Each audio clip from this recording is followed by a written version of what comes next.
My name is Danielle Burgess, and life dumped on me when I was diagnosed with colon cancer twice.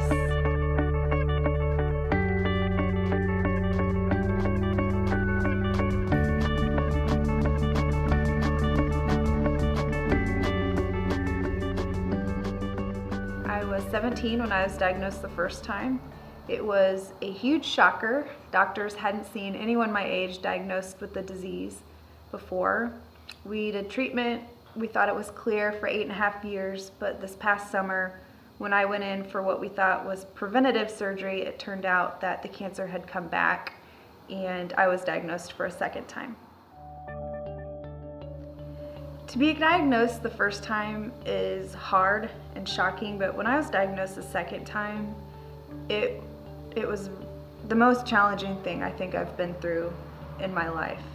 I struggled a lot when I was diagnosed, especially the second time.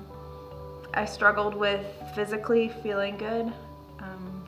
I struggled with my faith, and I felt like everything that I had been brought up to believe and trust in had been shaken, and I had to put the pieces back together and choose if I was going to believe that a good God is still good even after something so bad happened to me.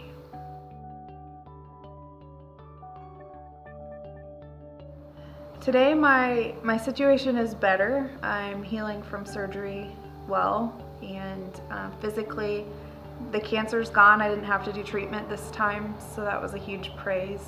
Emotionally, I'm still dealing with it. I can't honestly say I have it all together. I have it all figured out, that I understand why this happened and have all these reasons why, that I've already seen why God's using this. I've seen glimmers of how He's using this already, and I know He'll continue to, but I still am struggling with why did this happen, and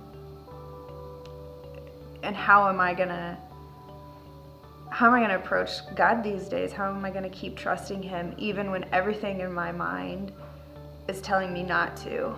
I have come to a place where I've learned that trusting Him and seeking Him makes more sense than not.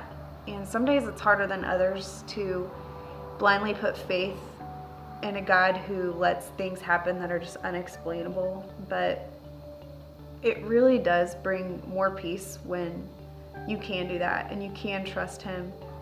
You know, I think my story is one that it is shocking, and this doesn't happen to people my age.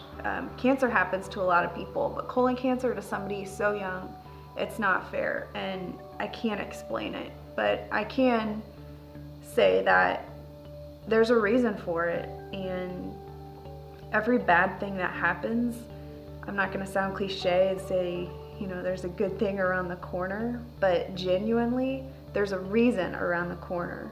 I think something I have learned a lot is when these kinds of things happen, you get cancer like I did, it's a tendency to feel like this isn't fair, why did this happen to me? But I have realized through this that eventually in everyone's life, everyone's going to feel that way at some point. It might not be cancer for everyone, but everyone's going to have a moment where they're like, this isn't fair, this isn't how life's supposed to happen. But I think it's a message from God to us that life's not supposed to be one way. And so when we are thrown that curveball, whether it comes sooner or later in life, it's not our job to figure out why it happened or how it happened or even to prevent it from coming again. But it's our job to figure out how are we going to get through this. And then once we're to a place we've healed, how's God going to use this?